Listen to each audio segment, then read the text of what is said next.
¿Qué tal? Seguimos aquí en el puerto de Acapulco y me da mucho gusto presentar a Loreto García Muriel, directora de Educación Financiera, la responsable de la educación financiera en Banamex. Y Adolfo Albo, también de BBVA Bancomer, también el responsable de Educación Financiera. Romina, ¿qué tal? ¿Cómo estamos? Muy bien, muchas gracias. Todas las entrevistas con los banqueros son interesantes, pero a mí esta me gusta mucho, ¿no? Me gusta mucho porque vamos a hablar directos. ¿Cómo estamos en México en educación financiera?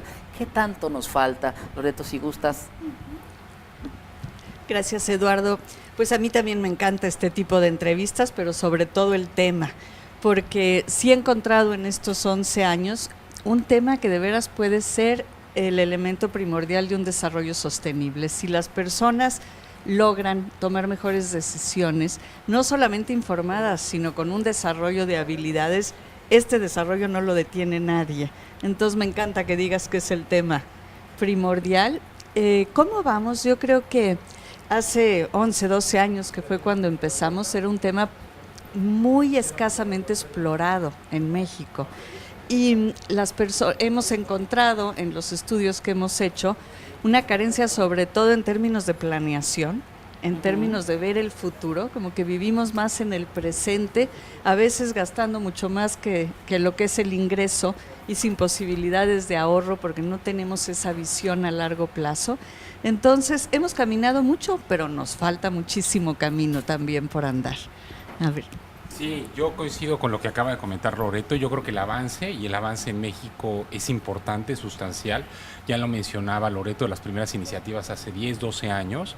Y yo creo que esto va unido a dos cosas fundamentales y que me parece que es al final lo que persigue cualquier programa de educación financiera y cualquier programa de responsabilidad social, que es realmente lograr el mayor bienestar de la población. Y aquí me parece que podemos comentar dos cosas muy importantes.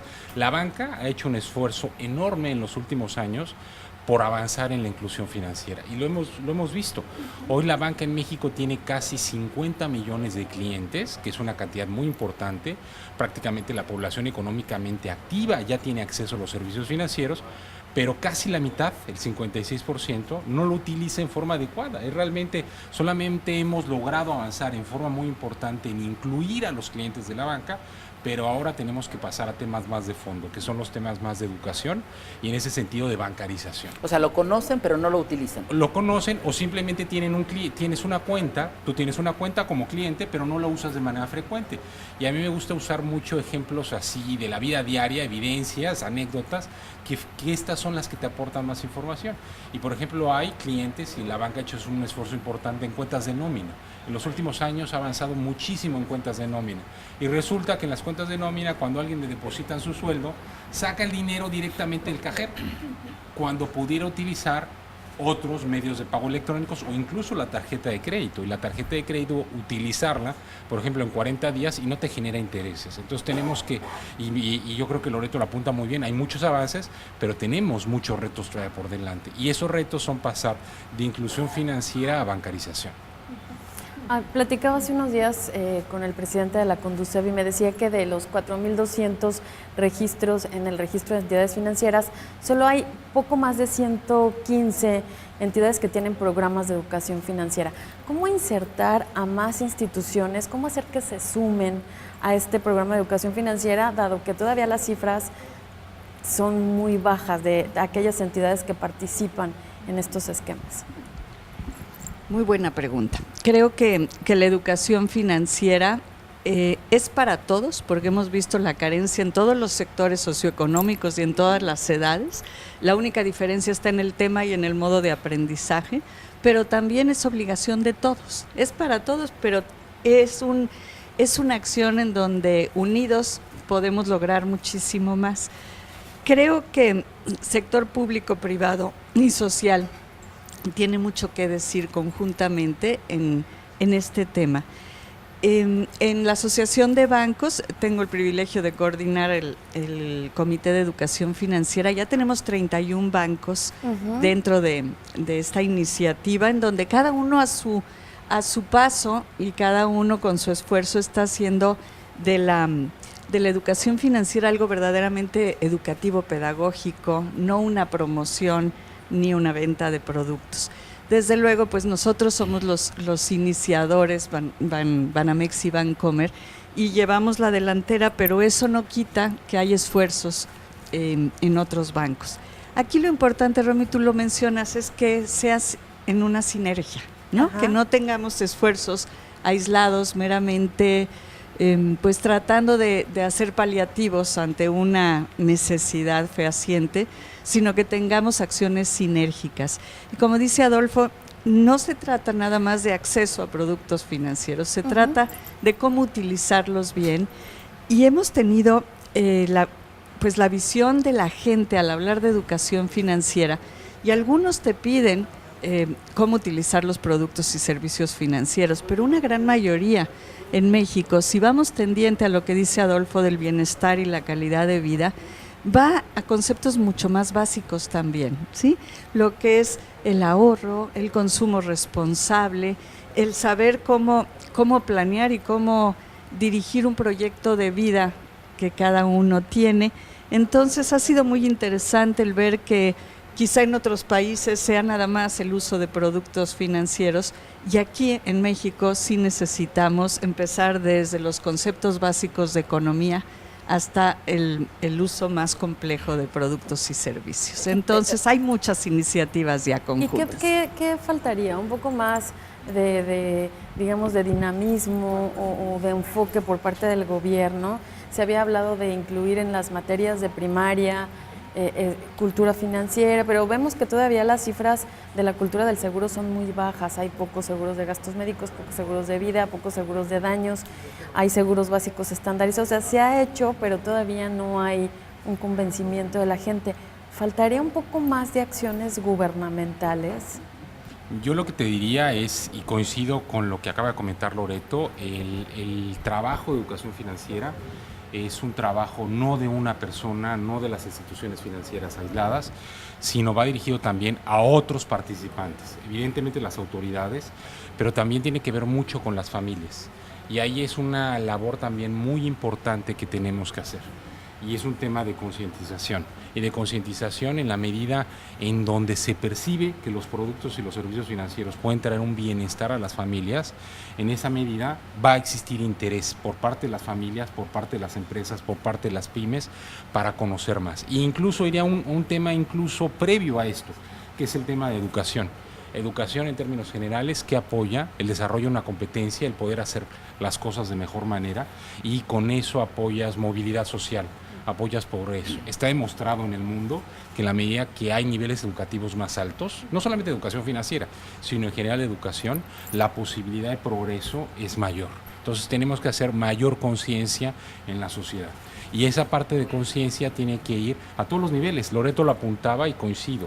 Educación financiera es para todos los segmentos. No importa si es rico, tiene una clase media o incluso ingresos más bajos o ingresos más vulnerables. Aplica para todos. La crisis del 2008 demostró en el mundo que educación financiera va para todos y en todos los momentos. Todos, ¿no? las necesitamos. Todos las necesitamos en mayor o menor medida, ¿no? Y yo creo que esa es la parte importante. Y también en el caso de México, pues se tiene que hacer no solamente lo que hacen las instituciones financieras, los programas específicos del gobierno, sino también acercar de educación financiera a cursos formales, a cursos de educación. Ustedes se han preguntado, por ejemplo, en toda la educación que ha existido, si hay conceptos básicos en cualquier nivel, en primaria, en secundaria, en preparatoria, en carreras técnicas, conceptos básicos de inflación, de tasas de interés, de qué es un banco. Pues en México no lo hay, pero en el mundo sí existe.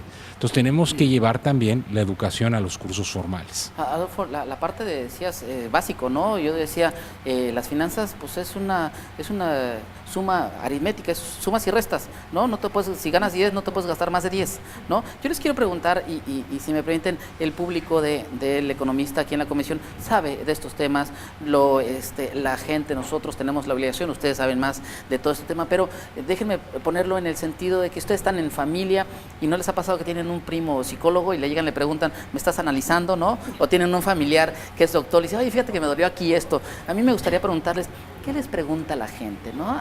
Tú eres el responsable de educación financiera, Adolfo, tú, Loreto, eres la responsable de educación financiera. ¿Qué les pregunta? ¿Cuál es la principal inquietud de la gente de a pie, por ejemplo?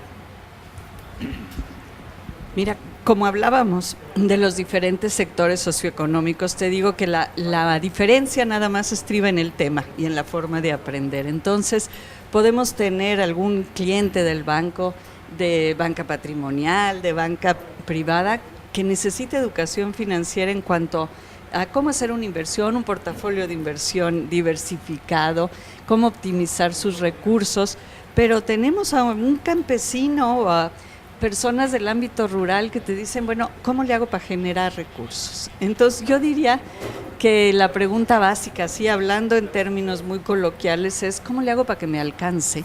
¿Y cómo le hago para utilizarlo de manera inteligente? Y desde esos dos puntos de vista, pues encontramos una población sedienta de conocimientos de cómo administrar y optimizar sus recursos, sea muy pequeño o sea un ingreso más alto, cómo no utilizar el crédito como una extensión de su ingreso, sino realmente como una posibilidad de crecimiento, no como un mecanismo de mayor consumo.